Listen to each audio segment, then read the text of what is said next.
vamos a hablar sobre la cavidad nasal.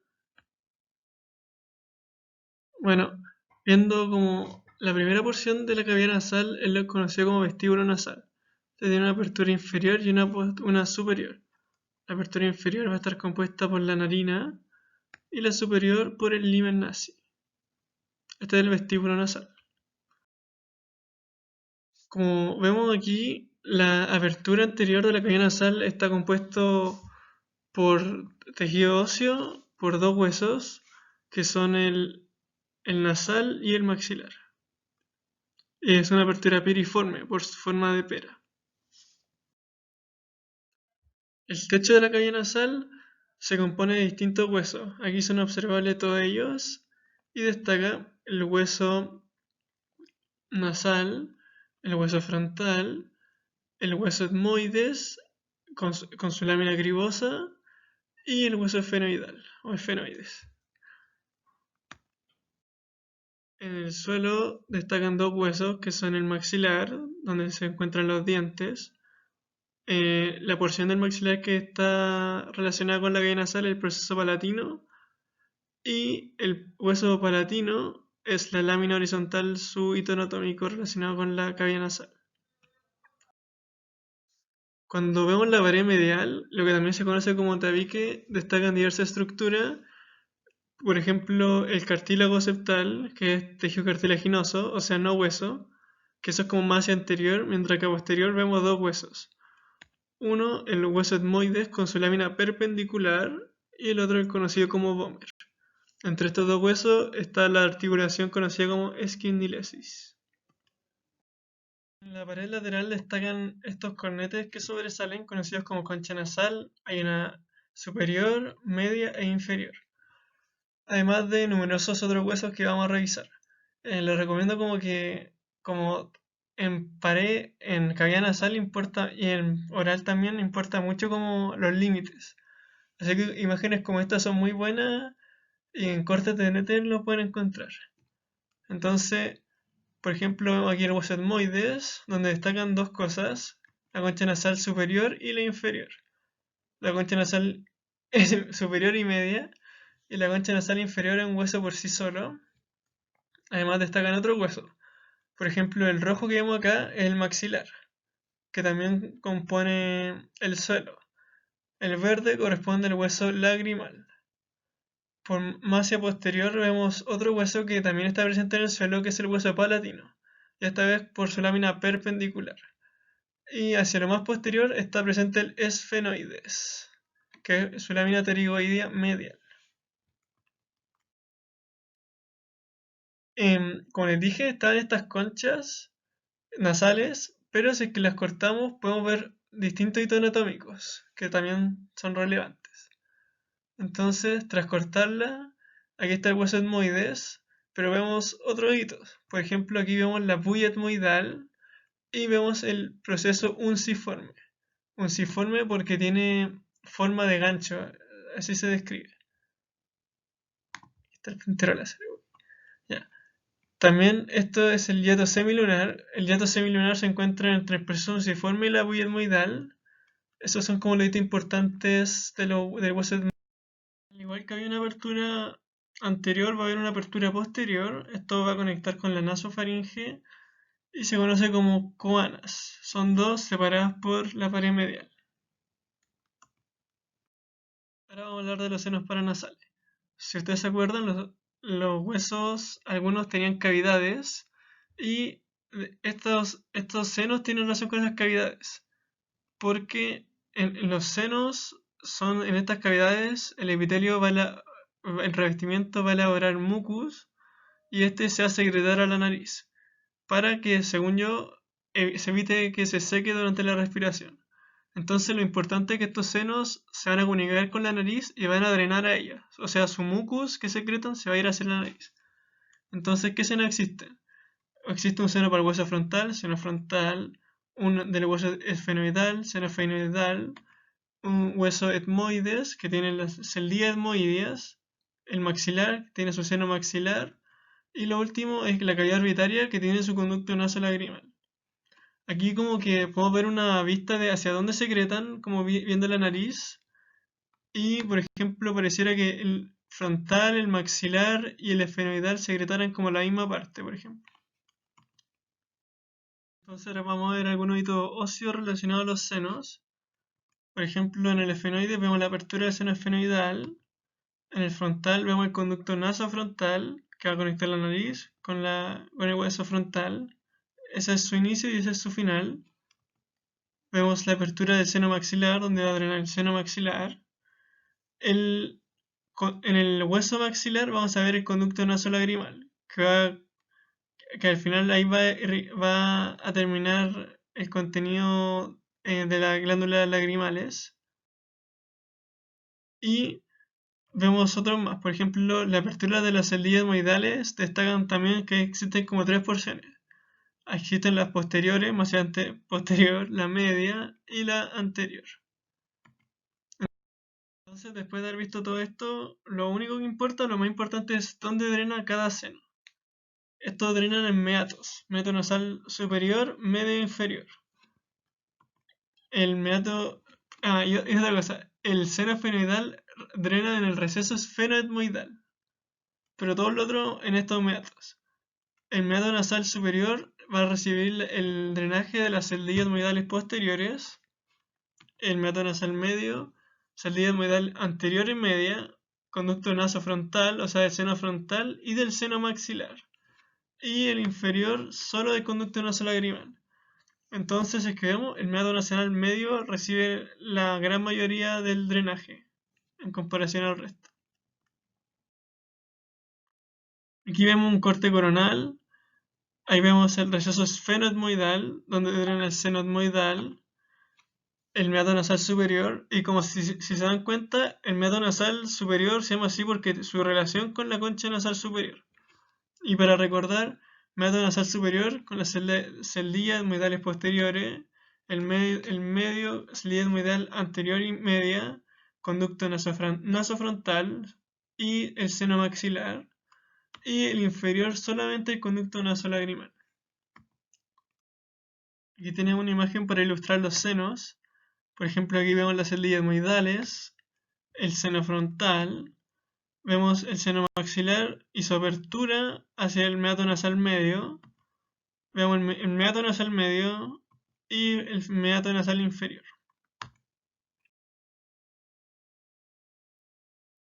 Entonces, igual que en la cavidad nasal, inicialmente va a haber un vestíbulo. Este se llama vestíbulo oral y este se encuentra limitado entre las arcadas gingivodentales y los labios. La cavidad oral propiamente tal es entre los labios hacia el istmo de la fauce, que es su parte posterior. Entonces, este va a tener un techo compuesto por paladar duro y paladar blando. El paladar duro está compuesto de dos huesos, que van a ser lo mismo que el suelo de la cavidad nasal. El maxilar con su proceso palatino y el palatino con su lámina horizontal.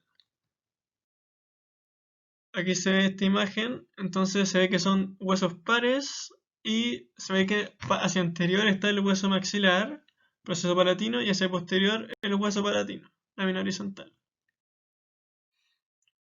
El suelo está compuesto por un músculo conocido como músculo milohioideo. Se llama así porque se conecta al yoides, que es este hueso, y a la línea miloidea en la mandíbula.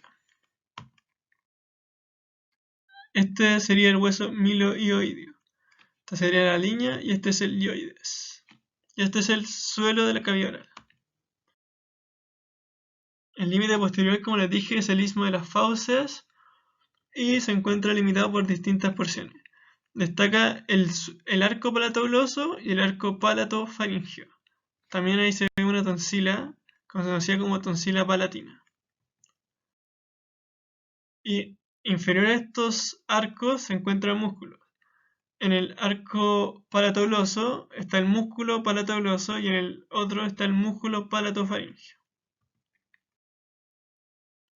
Aquí en esta imagen podemos ver como la aplicación de esto, donde ahí podemos ver el arco palatogloso, hacia anterior el palatofaringeo y ahí la tonsila palatina. En la cavidad oral hay diversos músculos que se van a llamar en relación donde se insertan. Entonces, como les dije anteriormente, músculo milohioideo, y hacia superior a este se encuentran la espina geni, y eso va a dar el nombre de estos músculos. Entonces, por ejemplo, está el genioideo, que va hacia el yoides, el geniogloso. Este gloso significa lengua, entonces este músculo va hacia la lengua. Además vemos otro músculo, por ejemplo este, que va del yoides a la lengua. Entonces hiogloso, y este que va del estiloides hacia la lengua. Entonces estilogloso. Estos serían los músculos extrínsecos de la lengua. Los glosos, geniogloso, estilogloso e hiogloso. Entonces, para terminar la idea, los músculos de la lengua van a estar compuestos por músculos intrínsecos que van a nacer y que su inserción y origen es dentro de la lengua, y extrínsecos, que una inserción va a estar en la lengua y el origen va a estar en un hueso o en otra porción. Entonces los músculos intrínsecos destacan longitudinal superior, vertical, transverso, longitudinal inferior, y los extrínsecos, uno sabe que es extrínsecos porque su nombre tira el gloso. Entonces, el palatogloso del paladar a la lengua, estilogloso, el hiogloso y el geniogloso. Aquí vemos el rostro de una lengua. Como hito anatómico destaca principalmente la V lingual, compuesta por papilas circunvaladas. Esta lengua se divide en un cuerpo, que es la porción móvil, 2/3 anteriores, y una raíz, que va a ser porción fija. La inervación de esto, el cuerpo va a ser por el nervio facial y el otro va a ser por el nervio glosofaríngeo, la raíz.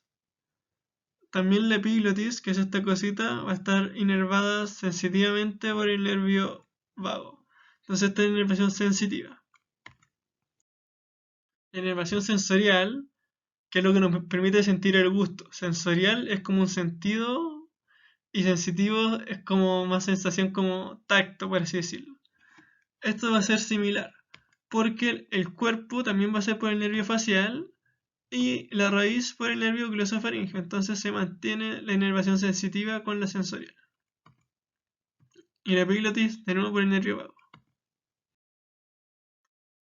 Cuando vemos un diente, nos destaca hacia la superficie su corona y lo que está en relación al maxilar, su raíz. Como capas, destaca primero el esmalte, después destaca la dentina y por último una pulpa. La dentición permanente, que es la que se ve aquí, tiene 32 piezas dentarias, mientras que la temporal, que se van cayendo, solo tiene 20. Ahora, hablando de las glándulas salivales, existen menores y mayores. Las menores, según yo, no se ven macroscópicamente, son muy menos importantes, y las mayores son bien grandes. Destacan la parótida, la más grande, la submandibular y la sublingual. La sublingual está bajo la lengua, entonces va a estar más medial. Esa es como una manera de acordarse y diferenciarla de la submandibular. Entonces aquí vemos la parótida, que es atravesada por bastantes elementos. Aquí se ve el nervio facial, que le va a dar irrigación motora a la cara. Y aquí se ve cómo tiene un recorrido intraparotidio, que va a ser una división en distintos ramos que veremos después. Se ve como de la parótida emerge el conducto parotidio que va a penetrar, si esa es la palabra correcta, el músculo buccinador para entrar a la altura del segundo molar superior a la cavidad oral. Entonces, algo importante de la glándula parótida es que va a ser atravesado por distintos elementos vasculonerviosos. Y en esto destaca la arteria carótida externa, la vena retromandibular y el nervio facial. Y como se ve acá, hacia aquí sería lateral, esto es lateral y esto es medial. Y como vemos, claro, la arteria carótida externa se encuentra hacia medial, después la vena retromandibular y finalmente el nervio facial. Entonces, esta es una relación importante de aprender.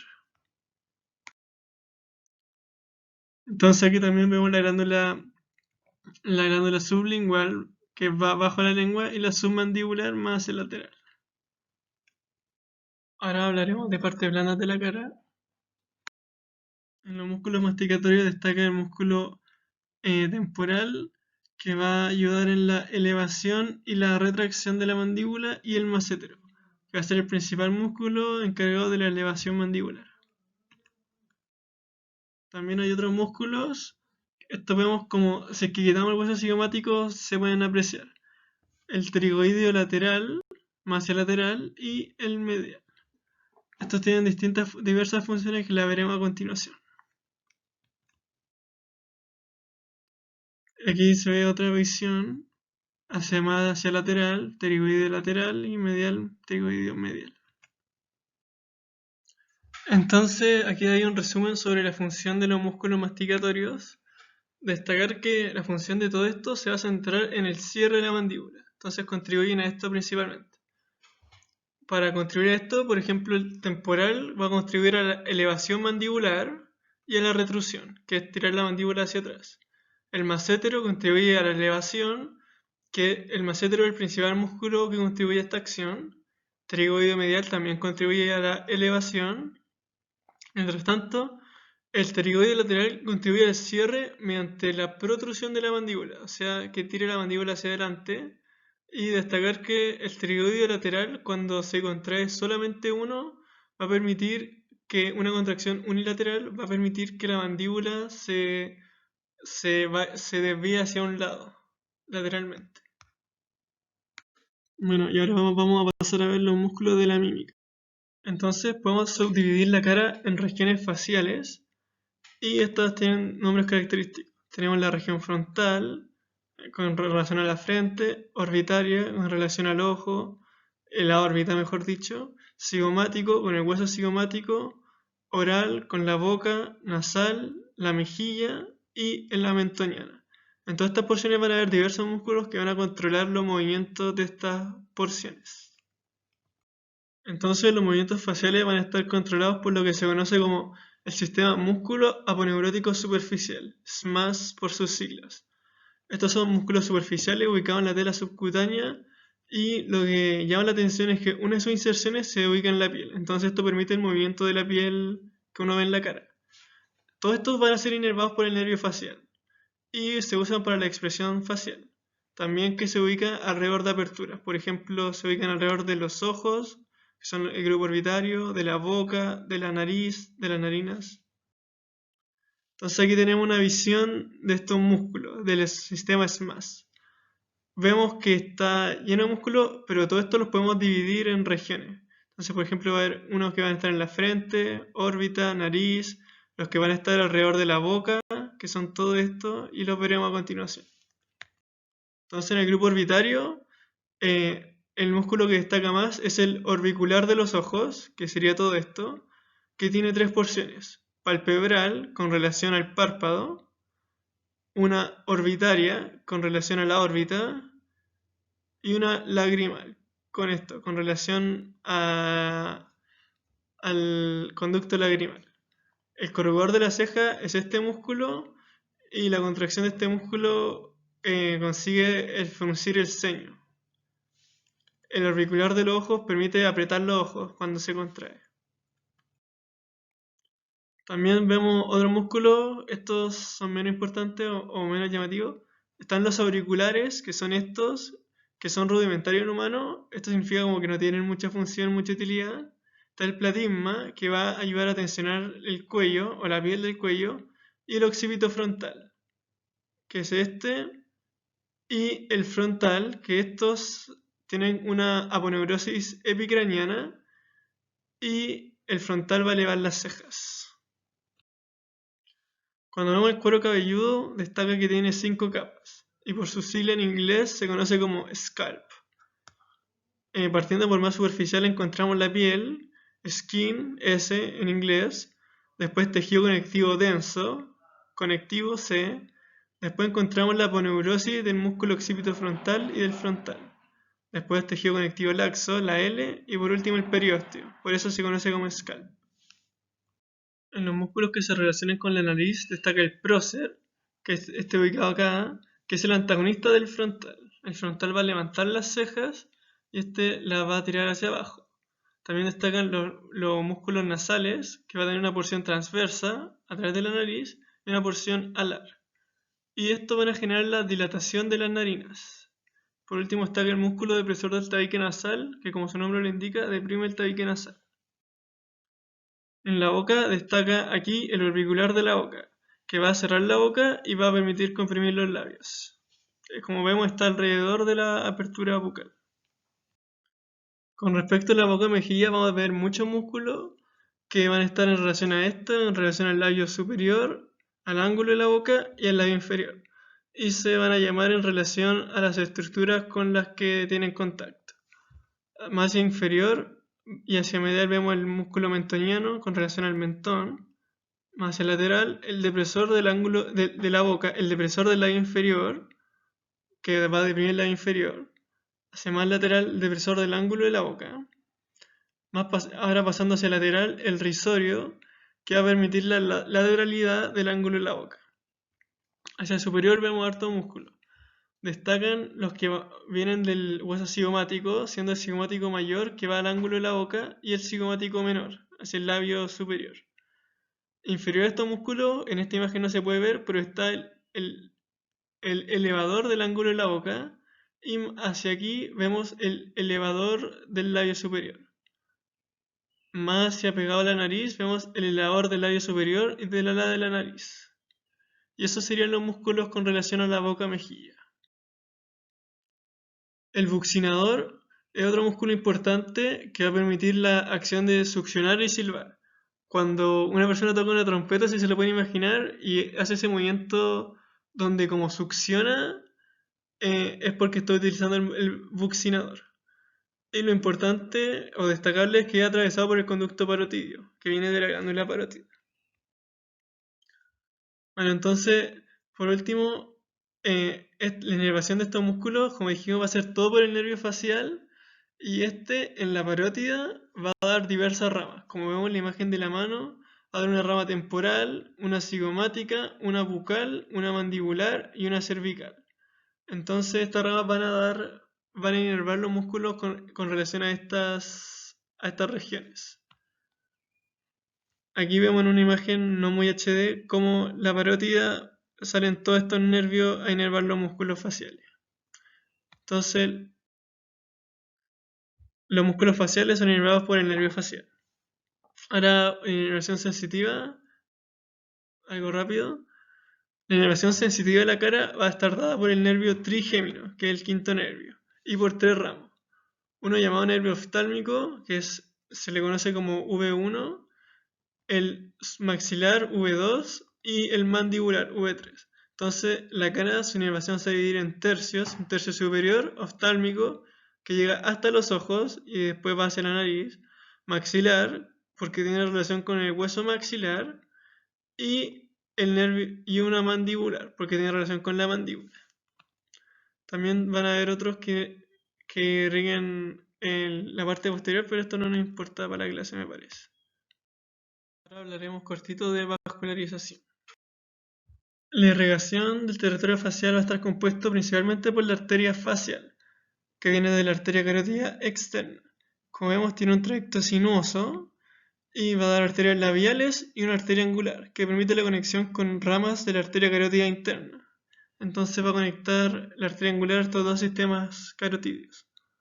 También destaca la arteria temporal superficial, que aquí podemos ver más claramente. La arteria temporal superficial, que es esta, va a dar la arteria transversa de la cara, que también va a ayudar a la irrigación, pero la principal es la arteria facial.